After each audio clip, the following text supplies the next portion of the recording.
बंगाल में टीएमसी के गुंडे मोदी जी के द्वारा भेजे गए पैसे को हजम कर जाते हैं।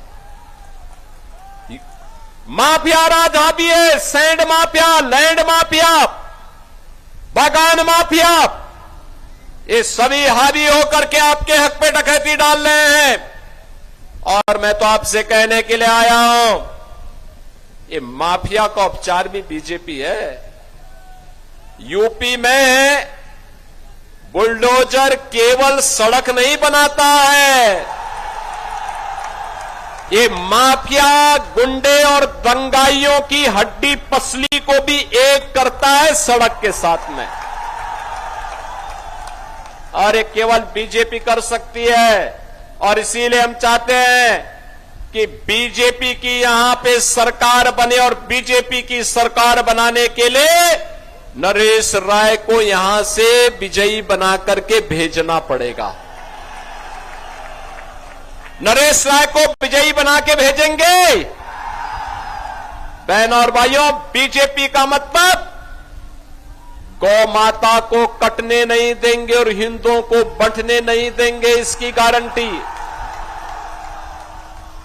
आपके हक पर कोई घुसपैठिया आकर के कब्जा नहीं कर पाएगा, कोई कब्जा नहीं कर पाएगा।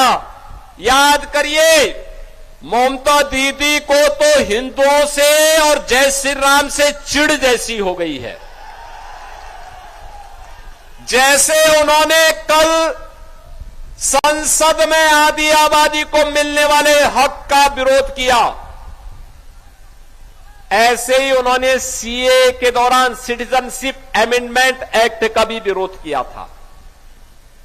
Citizenship Amendment Act Bengal, Bangladesh के अंदर जो बंगाली हिंदू है, बौद्ध है, जैनी है, सिख है, अगर वहां प्रताड़ित होकर के भारत के अंदर कहीं रह रहा है तो उसको वहां पर मोदी जी ने प्रावधान किया है कि वहां की नागरिकता भी देंगे और उसको जमीन का लैंड भी देंगे।